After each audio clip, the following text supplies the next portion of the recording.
Underdog Fantasy is the fastest growing fantasy app and easiest place to play fantasy sports. Just jump on UnderdogFantasy.com or download the app, draft your team, and that's it. And if drafts aren't your thing, they also have a pick'em game where you can win 20 times your money in a single night. Use promo code RADIO, and Underdog will double your first deposit when you sign up with up to $100 in bonus cash. Deposit $100, get $100 free. That's promo code RADIO. Terms and conditions apply. It's Tango Day, everybody. Follow after me and step and back and slide and dip. That's tango. Why is Ice-T leading our tango class? It's probably the Honey Nut Cheerios. He found out they can help lower cholesterol. Now he's having fun taking care of his heart in all sorts of new ways. Let's see those hips move, people. Learn more by picking up a box of Cheerios and check out our Pour Your Heart Into It audio workouts with Ice-T and Buzz to get your heart pumping.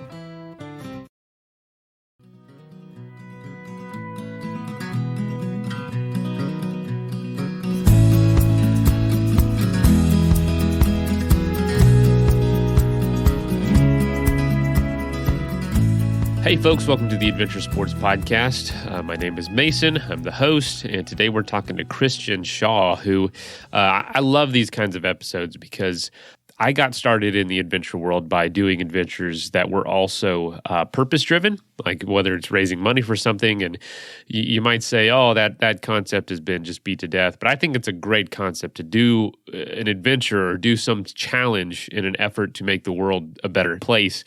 Christian is paddling the Mississippi River on a paddleboard, 150 miles of it, along the Louisiana border to spend 10 days paddling the Mississippi River near the proposed site of Formosa Plastics. And what Christian is doing, he is trying to basically stop them or get some sort of awareness around the fact that these plastic plants release a ton, unfortunately, that's not even close to literal tons and tons of plastic residue, these things called nurdles, which are small pieces of plastic that they use to melt and then shape things. Those nurdles just get dumped into rivers, like thousands upon thousands upon thousands of them every day, if not millions of them a day. And it just, these little plastic beads that just fish eat and all this terrible stuff. But Christian is just trying to bring awareness to this stuff, and he's doing it through adventure. So I appreciate that. He's been doing it for a long time. So I hope you learned something. I hope you get inspired to do something. And I'm always for folks who are trying to make the world better, especially through the means of adventure. So Christian, thank you for coming on, sharing your story. You can learn more about Christian and his story at plastictides.org, as well as at plastictides or at Chris Crossshaw, all on Instagram. But yeah, go ahead and check that out. Enjoy the episode. Let's jump in.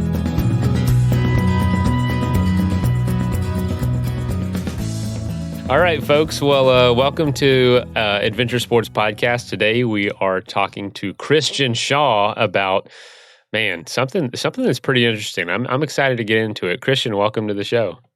Thank you. Great to be here. Yeah, glad we got to finally connect, man. For folks that don't know, it took us a while to get on the phones, a lot of rescheduling, but here we are. And we almost didn't have audio for a little bit, so it's been obstacle after obstacle. But hey, that's the story you're facing, I'm sure, had a lot more obstacles than this. So it's probably nothing to you now.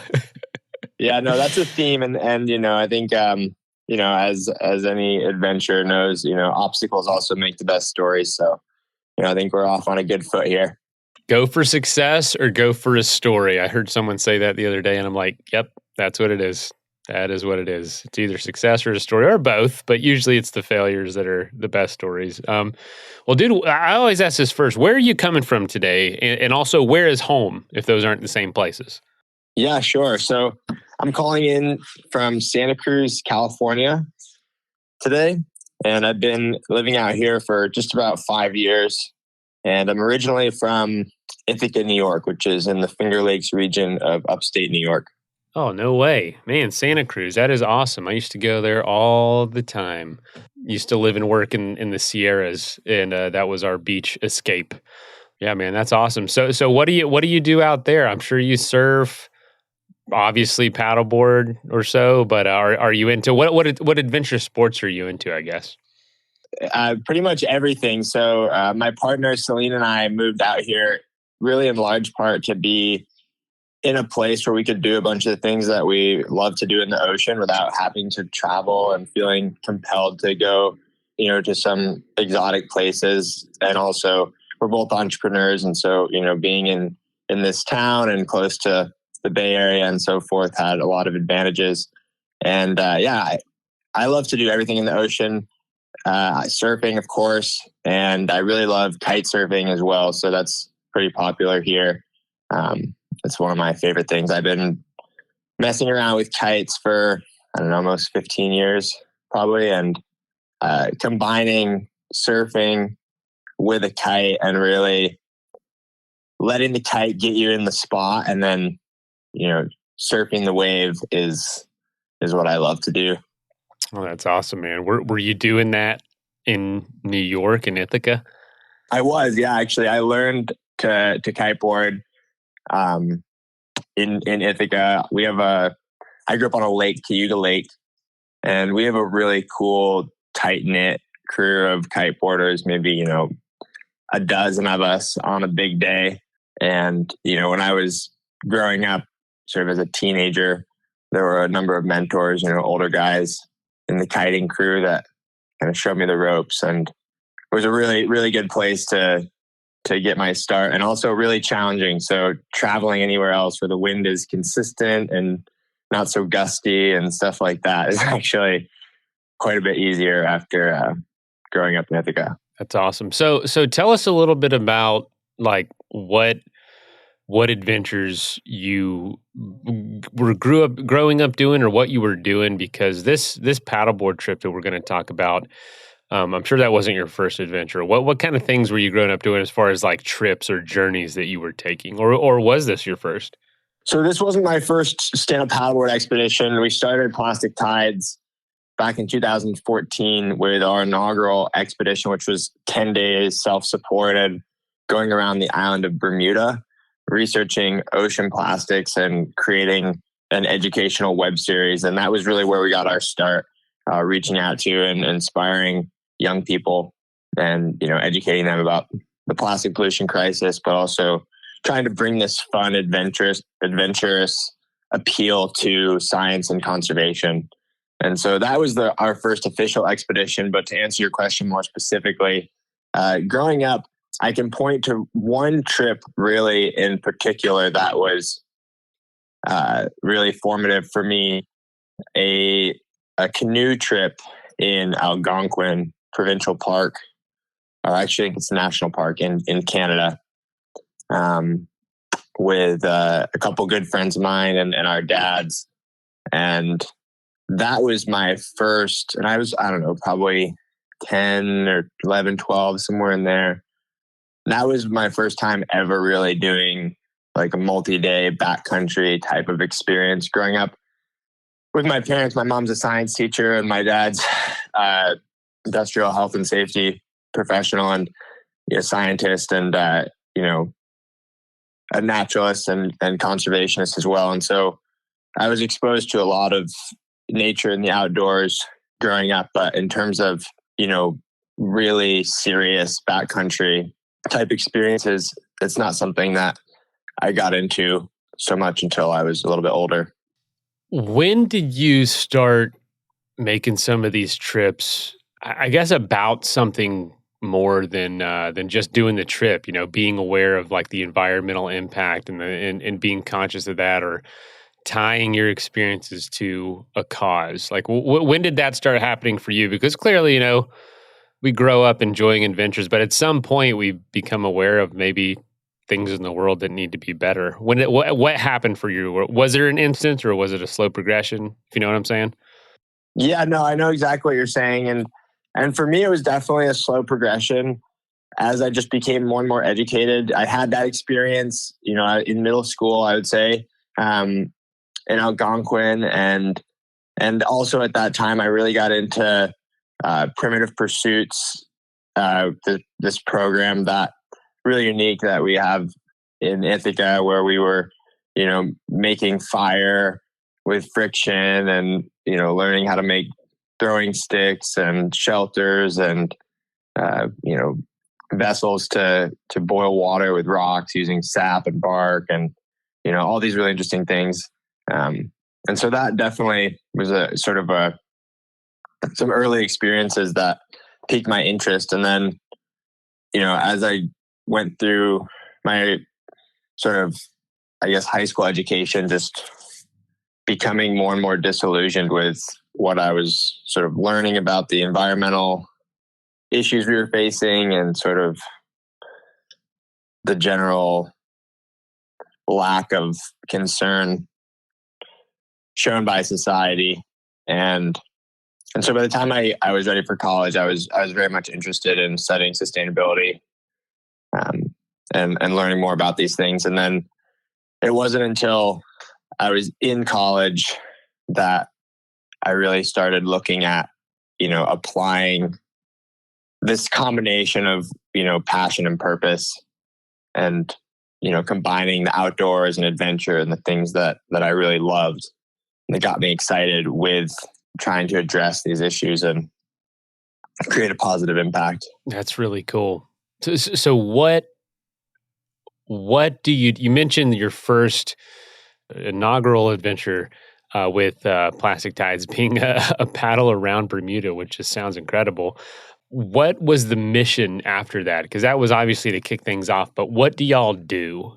You know what I'm saying? What do you do now? And I know you still do adventures, but like, what is the purpose? What are you trying to do? How do people get involved? Let's just start that early because I think it's interesting. Great. Yeah, absolutely. So our mission is to inspire and catalyze action toward a plastic-free future through adventure, education, and youth empowerment. And so we've just talked a little bit about the adventure component and how that ties into education and awareness, and also touched on youth. But really, that's where we've been leaning in more recently. And so we had some early experiences working with young people and helping them succeed in projects in their schools and communities. And we've taken that and scaled it with our global youth mentor program, where we're connecting young people in middle and high school who are motivated to make a change and address the issues around them.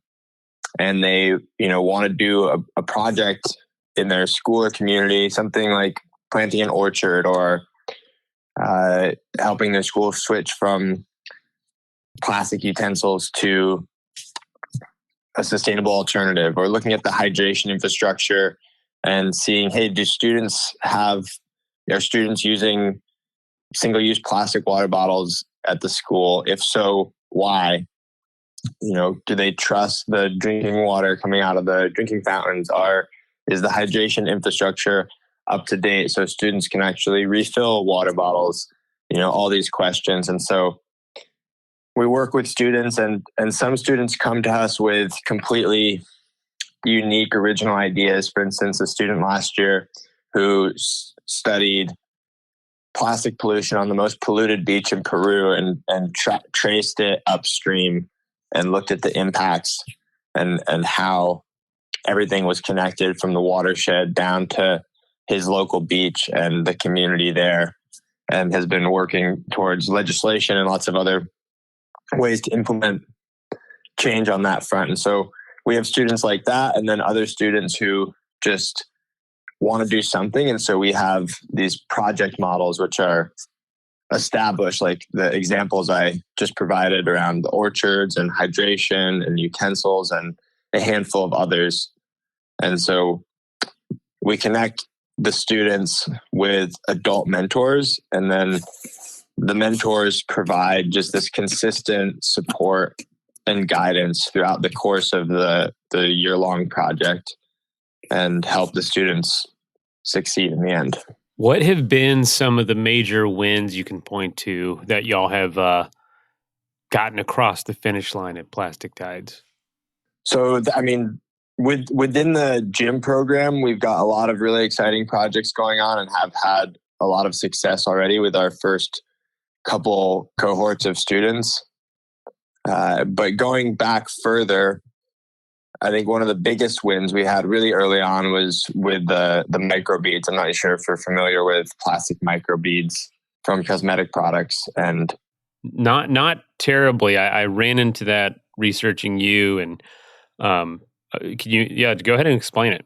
yeah, so you asked a little earlier, we did this expedition in Bermuda, and that's how we got our start, but then sort of what was our mission after that? And so the expedition in Bermuda was actually never meant to become Plastic Tides as an organization. It was just initially a one-off project, and it grew from there. After that trip, we had gotten a lot of support, got sponsors, and felt like we had some momentum and that we were, doing something impactful. And we shortly thereafter learned about the study that had been done by 5 gyres on the Great Lakes and the discovery basically of plastic microbeads from cosmetic products as one of the most prevalent things in their findings. And so this was just starting to emerge as an issue. And to me, it was really clearly wrong, because these companies were putting these beads into products that were meant to be flushed down the sink or the shower or so forth, and were too small to be filtered out by water treatment plants. And so we're destined for the waterways. And it seemed like a really good area to focus. And we had just developed this trawl for sampling the surface water around Bermuda. And so we adapted that to search for microbeads, and we set off from, so this is actually myself and my partner, Gordon Middleton, who one of the other founders of Plastic Tides. There were 4 of us on the first expedition, and just Gordon and myself on this Erie Canal expedition. And we set off from Ithaca, heading towards Albany, the capital, to sample the waterways and also carry this message about our concern around these products to the state capital. And so we did that trip and collected a bunch of samples, and then worked with the Great Lakes Plastic Pollution Research Lab at SUNY Fredonia to analyze the samples, and proved for the first time the existence of plastic microbeads in inland waterways, so in lakes and rivers along the Erie Canal watershed. And then we basically got swept up in this national coalition, which culminated in the Microbead Free Waters Act being passed at the end of 2015, signed by President Obama. And so since then, microbeads have been phased out in products, and it's not something that is really talked about anymore.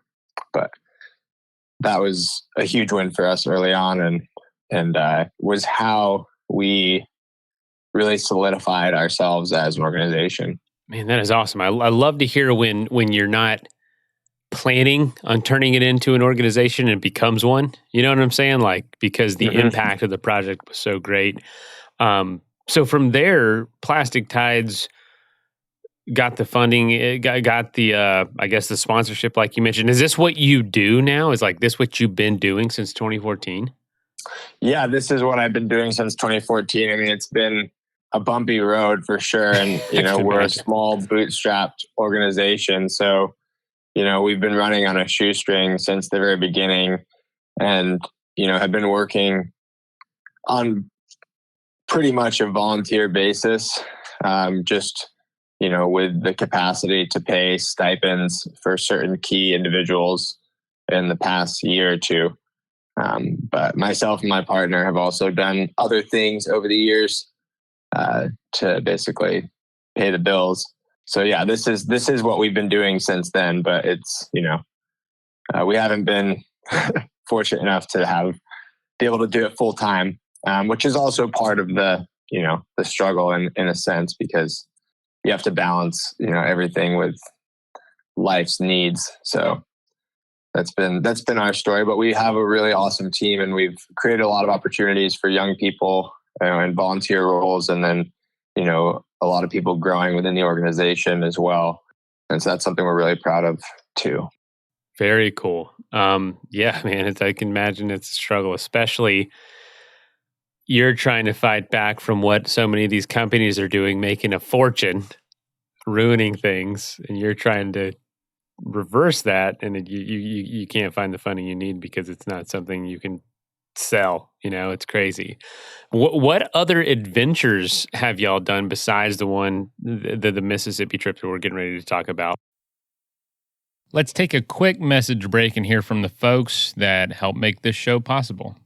I'd like to introduce you to our newest sponsor, Gnarly Nutrition. I know you've heard about them recently because we've had some guests on recently that credits Gnarly for helping them do the adventures that we talk about on this show. So Chris Fisher was one who did the Vert Max. He did 400,000 feet of elevation gain in a month. Check out that episode. That was not too far back. And he credits Gnarly Nutrition for keeping his body literally sustained during that time, just packing in the calories. It's amazing nutrition for anyone doing anything adventure, endurance-based, whether that's in the mountains or bike packing or whatever. It's a great thing to have with you prior to an adventure training and also during an adventure. And also Jason Hardrath, who recently did the 100 fastest known times. He did 100 mountains in 50 days and just was slamming Gnarly Nutrition. He also credits Gnarly for essentially keeping his body sustained. And so Gnarly Nutrition has been around since 2008. They were born in Utah's Wasatch Mountains, and they are committed to educating and inspiring athletes of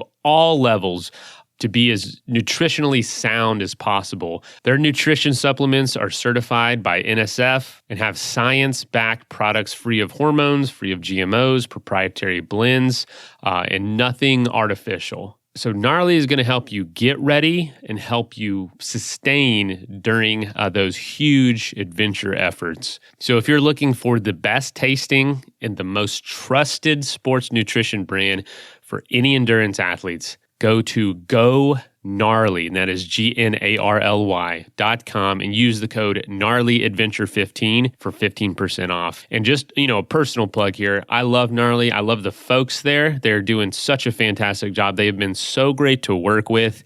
They helped provide some products for our Journey to 100 film series that we were doing giveaways with at the end of every film screening. So it's been a pleasure to work with them so far. So if you'd like to support the folks that are supporting this show, definitely go visit GoGnarly.com. If you're looking for a high-quality professional service to help you with live streaming and recordings with 5 clicks, look no further than Melon. It is not complicated, no crazy signups, no downloads needed for guests or for you. It's going to help you create high-quality video or audio content, allow you to live stream it, or you can upload it later.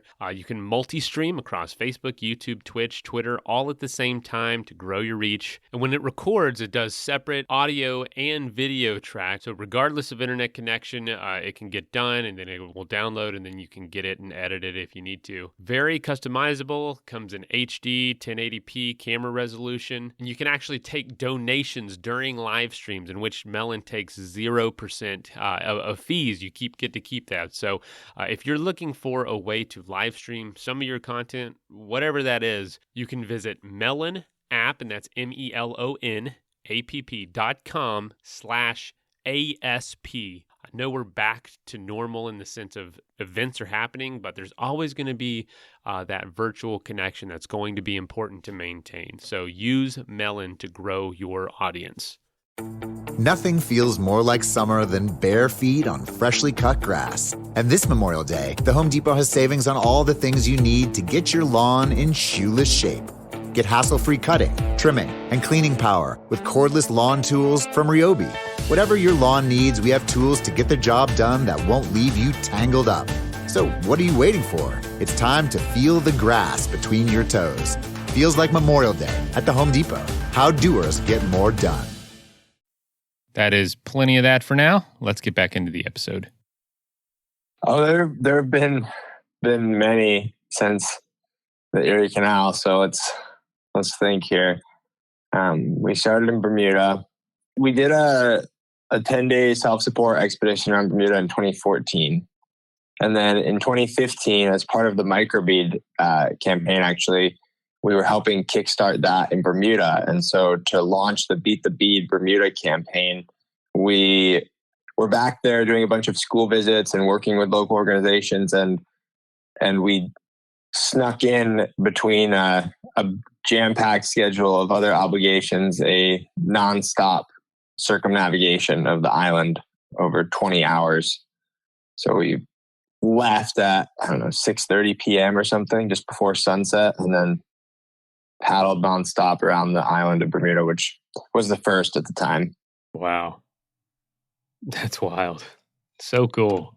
So yeah, let's go ahead and get into the adventure that we're really here to talk about, which is the Mississippi River experience, 150 miles. Tell us about that trip and the inspiration behind it, because I think it's pretty unique. And also, how did you find out about this? You know what I'm saying? Where did you find out? How did the idea for the adventure come about? Yeah, so that's a great question. And so this area known as Cancer Alley in between Baton Rouge and New Orleans on the Mississippi is something that had kind of been on the periphery of my radar. And then in 2000, so last year, 2020. So yeah, in 2020, I started to see some things about this Formosa Plastics plant, and being part of the sort of plastic pollution resistance industry, so to speak. This sort of idea of, this hub of oil and gas and refineries and everything in Louisiana was like just always something that kind of was, once again, at the corner of my awareness. And once I started following more closely the specific issue with Formosa Plastics and diving into it, I realized that this area and that this specific battle to oppose the construction of the new plant was literally at the crux of the plastic pollution issue, and was, the sort of most direct way that you can address future plastic pollution, plus a whole slew of other issues that are, mixed in with this, and potentially even more important in certain contexts, considering the air pollution and the environmental racism that's connected to these production facilities. So yeah, I basically, kind of progressively learned about it. And then, once I really started to see what was going on, it was like the light bulb went on, and that happened to correlate with another push from the Stop Formosa Plastics Coalition, led by Rise St. James and Louisiana Bucket Brigade and Healthy Gulf there locally, and then coordinated by Center for Biological Diversity more broadly. And so I got connected with those folks and started to understand more of the details of what was going on, and started thinking about how I could potentially apply sort of our unique approach in Senate paddle expeditions, research expeditions specifically to this issue. And there was a lot of focus on the air pollution component, because this plant would double the toxic air pollution in that area, which already suffers from very, very high levels of air pollution and rates of cancer and so forth. But on top of that, nurdle pollution, which nurdles are pre-production plastic pellets. So they're basically the raw material when virgin plastics production facility creates that plastic. They don't create it in a liquid form. They don't create it in giant blocks. They create these small pellets, about 5 millimeters across, called nurdles. And those can be loaded into hoppers, into bags, into train cars, into ships. And then can be fed into whatever sort of plastics molding facility or manufacturing process that requires those raw material feedstocks. And in concept, this is, nurdles are just fine. However, due to sort of lack of stringent regulations and also financial motivation, they're one of the biggest components of pollution from these facilities. So they're allowed to emit nurdles in the toxic effluent from these plants.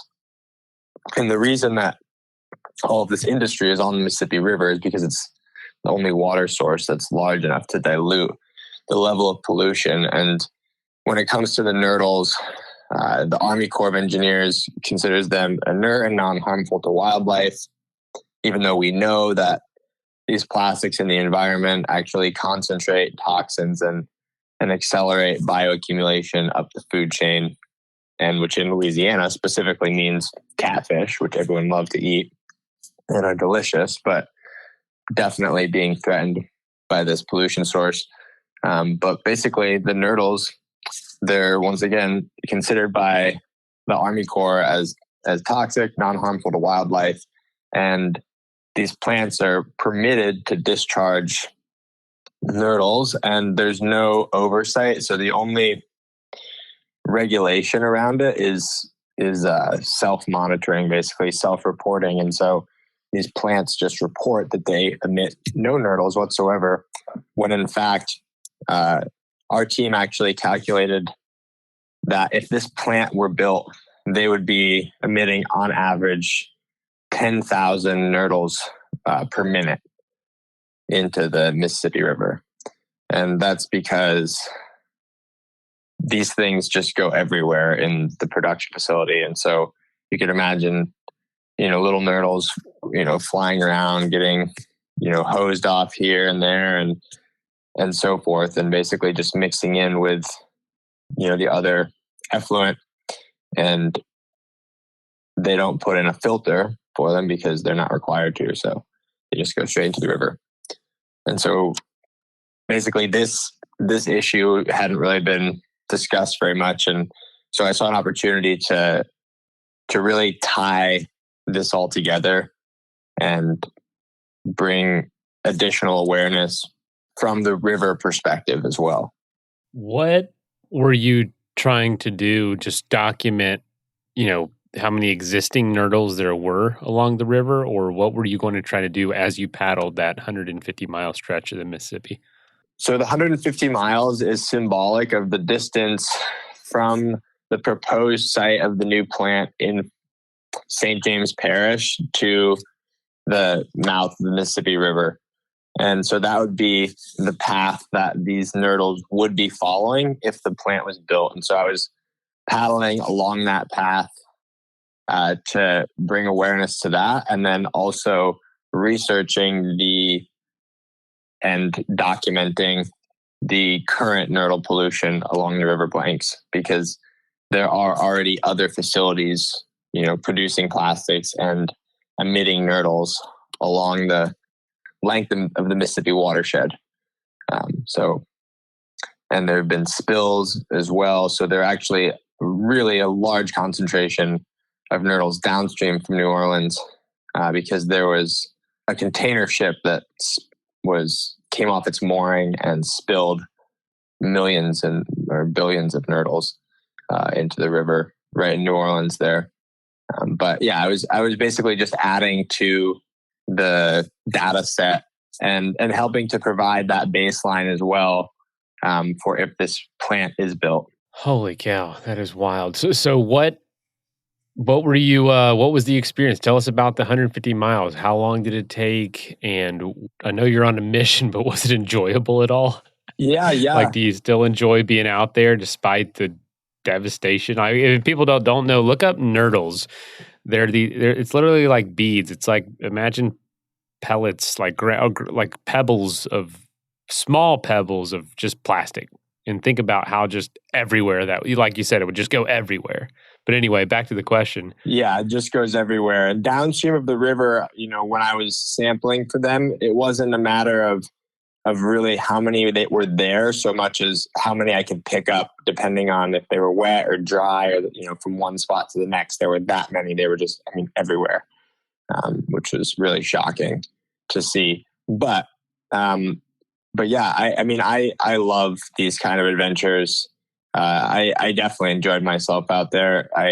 This is in part a lot of what I really live for, and the Mississippi River, it was my first experience on the Mississippi, and it was incredibly humbling and awe-inspiring.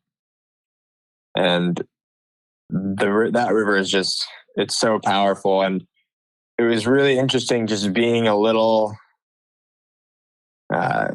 pedestrian, so to speak, on this massive body of water that is really dominated by commercial activities, especially in the area that I was in. There's not, ski boats and people out paddling in their canoes and kayaks recreationally or anything like that.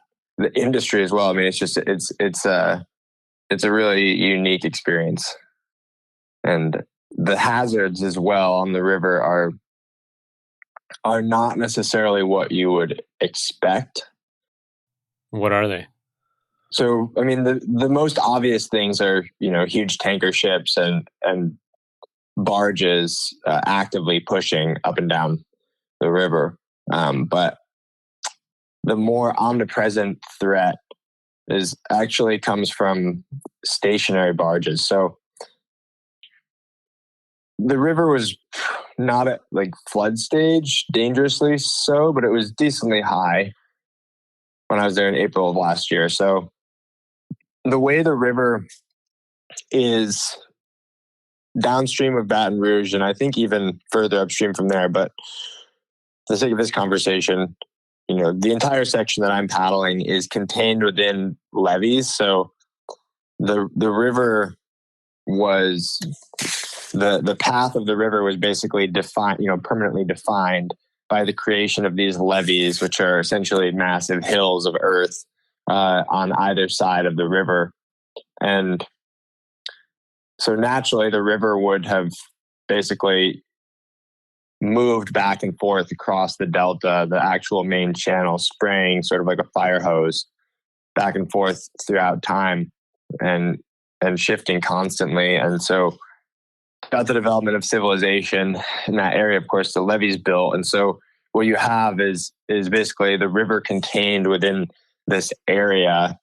And then when the river is lower, it just stays in kind of the middle.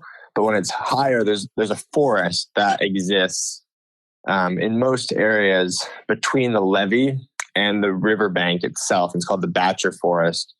And so that area was flooded and is often flooded. It's mainly willows while I was there. And so what you have is basically the large, fast flowing river, and then this forest type of transition. And then in a lot of places, another gap in space between the Batcher Forest and the actual levee wall itself. And so you could, for instance, paddle in that area in some places if there was something that you wanted to avoid, or if it was windy out on the main river for different reasons like that. And so that's how the river is set up. But then as well in the main river, so always, of course, inside of the Batcher Forest towards the main channel are barges. And so a barge is basically just like a floating storage unit. And it's, rectangular. And these are what they can have: coal, they can have, metals, they can have all kinds of things in them. And they're what the actual tugboats push up and down the river, but they're just sort of moored off in places all around the river. And are you a paddler, perchance? Yes, I am. Okay, so you understand then basically, you have this river that's moving. It's not like there's big rapids or anything in most places, but there's just consistent flow and a lot of water. And you have essentially a number of zones where if you were to fall or something were to happen and you were to be, incapacitated in your ability to maneuver and were to float into the front of, it's basically like a metal sled with water pushing against it. It's just a very scary prospect. And how close were you getting to some of those? Usually I wasn't getting too close to them, but occasionally, there'd be a situation where I would have to choose. There'd be barges and then there'd be space between the barge and the Batcher Forest where there was a channel and, maybe it was windy and the wind was blowing across the river. So I wanted to get the protection and paddle. And then, I'd be paddling and all of a sudden there'd be a tree. I'd have to duck or something, or situations where, I'd think, oh, maybe I should paddle on the inside of this row of barges. But then I look on my map on Google Earth and see that in the last photo that was on there, that whole row of barges actually was pushing all the way into the trees and against the trees. And so I would have just ran into a dead end of flow going into a forest basically, and would have had to figure some way to, tangle myself back out of there. And they would be out further in the river, but, basically it was just this sort of omnipresent reminder that, okay, everything's cool, but if I were to capsize here and then have an issue and then be trying to swim my board or trying to, it could easily go sideways. And, those things were all over the place. And I did have one instance where I actually hit an eddy line and I capsized, and I had a little bit of an issue with my flag off the back of my board. and it took me a minute to get my board over. I was trying to flip the board from the side that I had fallen off on, and it wasn't working, and I swam under, and then I, climbed up, and I was just gave one hard kick and just reached for the edge of that board and grabbed it and flipped it up and got my stuff together and, enough to start paddling again. And actually, fortunately, I didn't look downstream until that moment. And I was, 50 feet above one of these barge death traps, basically. But yeah, at that point, I was already navigating to safety. So it was all right. But I got around that and I went straight into the shore. That was definitely the most exhilarating moment on the whole trip. And just kind of, getting through that and then realizing how serious the situation actually could have been if I hadn't been able to react as effectively as I did. Jeez. What other dangers did you have to worry about out there? So I had a machete for snakes and alligators and so forth. I didn't really see anything that was too scary. I mean, there's poisonous snakes for sure to be aware of, but I did see one snake eating a catfish that was super cool when I woke up from this one campsite where I was kind of on this little sandbar up in the Batcher Forest, and I watched this snake taking out this fish. I don't think it was a venomous snake. I think it was just a water snake. And yeah, I mean, there's, in terms of the wildlife, that was definitely something that I was on edge about beforehand. And from everything I can gather, the gators do not live in the Batcher Forest, in the main river. They live nearby in other bayous, but they're really not seen and not known to inhabit that area. And so, I mean, that was far and above my greatest concern, being on an inflatable paddleboard. Wow. So what do you feel like you walked away from this experience learning or understanding about the river and about pollution? Man, I mean, the biggest thing that I learned about the river, apart from, how industrialized it is how thriving and abundant and magnificent it is, especially as you get closer to the end of the river into the Mississippi River Delta. And so that juxtaposition was really stark for me as I sort of went into the final days of the trip. You're paddling past like some, refineries still, but, more dispersed. And then, as you get towards the end of the river, the number of bird species that I started to see and just the activity and the fish along the riverbanks. It's really remarkable that the Mississippi Delta is just, it should be treated like really like a treasure, by our society. And to the contrary, it's treated more like our toilet bowl. And so I think that was the biggest takeaway that I had was just, I want to learn more about this place and also, learn more about how I can share that experience with people. And, it also speaks to, this pollution thing. It can seem like, it can just sort of be washed away by the river, but it's not true.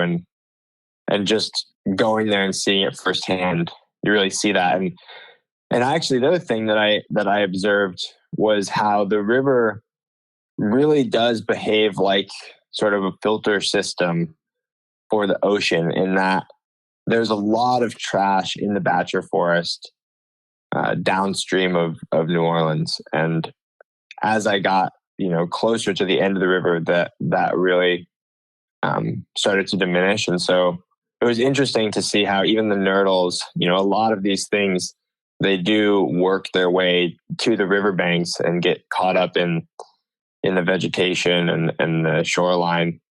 And so it's just kind of remarkable to see nature still doing its thing in that regard, trying to keep that trash out of the Gulf of Mexico.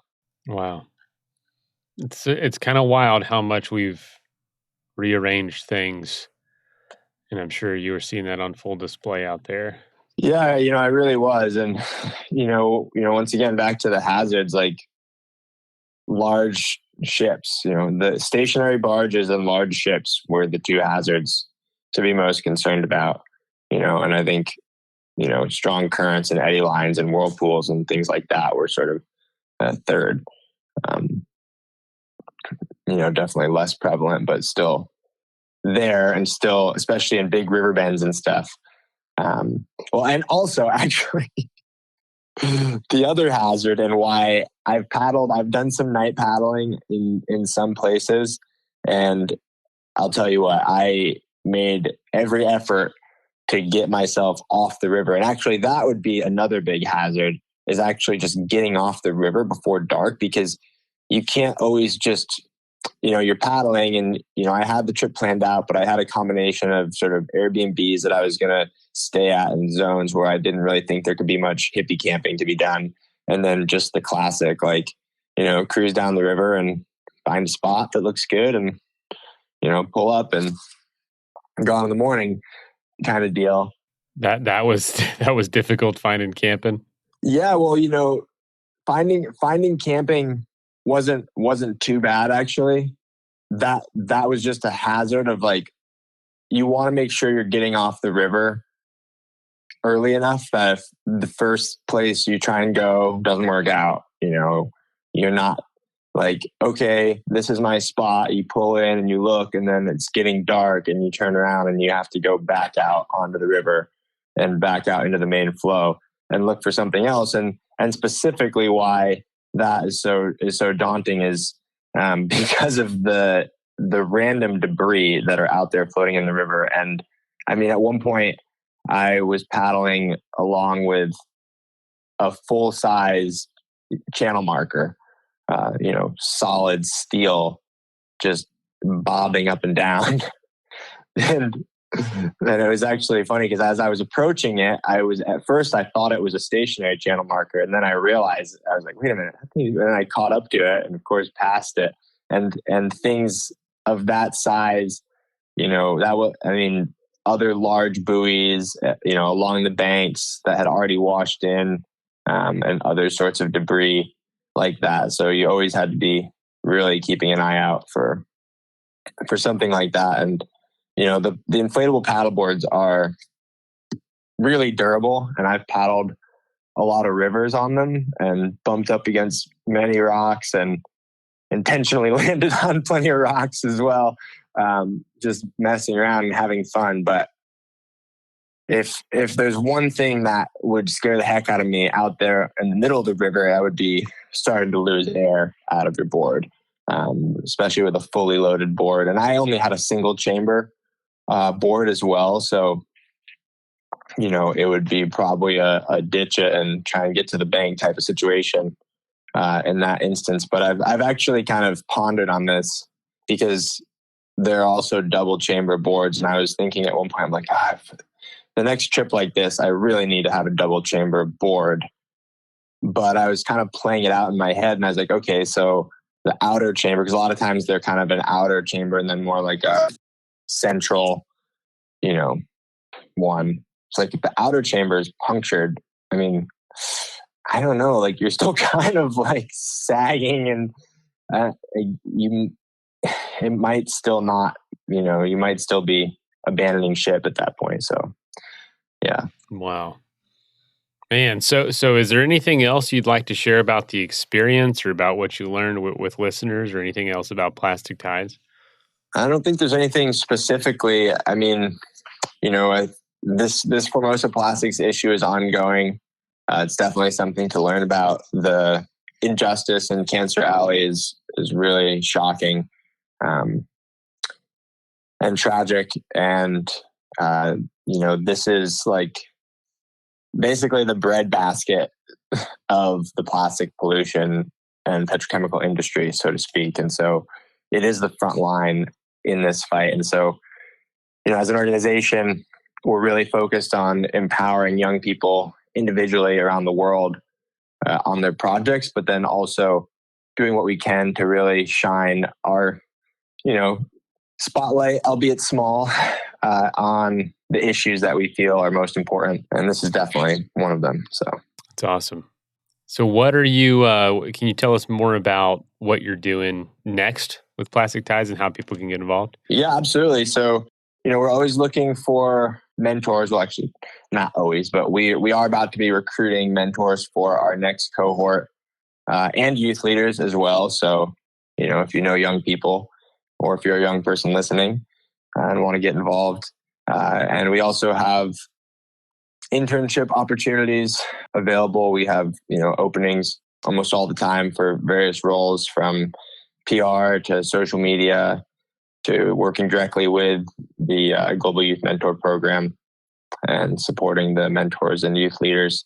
Check out our website, and we can always use support for our programs as well. So financial support is kind of what keeps everything running. Awesome. Well, Christian, thank you for being on Adventure Sports Podcast and telling us a little bit about your adventure. Right on. Thanks a lot, Mason. I appreciate it.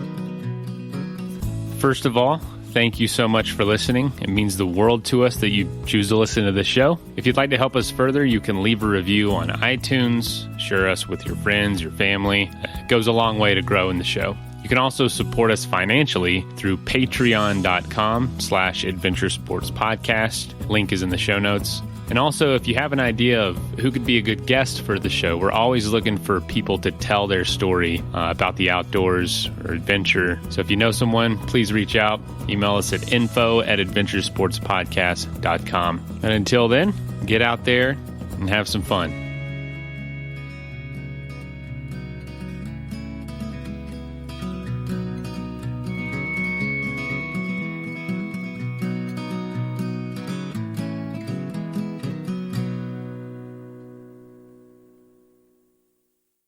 Target has Laundry Day covered because they offer a great selection of concentrated Tide Pods to help with all your laundry needs. Tide Pods clean, freshen, and help rejuvenate your clothes with odor fighters and stain removers. Did you know Tide Pods clean better than the leading liquid bargain detergent? Tide Pods are powerful enough to make your whites white and your brights bright, even in cold water. Just toss in 1 Tide Pod for small loads, 2 for medium, 3 for large. It's that easy. For great value and convenient pickup options, get Tide Pods today at Target. Introducing Under Armour's Infinity High Sports Bra. Its ergonomic design is molded to support the natural movement of your body. With cord-out padding, the better breathability eliminates extra bulk without sacrificing support. And quick-dry padding is Under Armour's fastest-drying padding yet. When you're lifting heavy, running fast, and pushing yourself further than ever before, you need a bra that will help you go that extra mile and make you feel your best. Shop the Infinity High Sports Bra now at UA.com.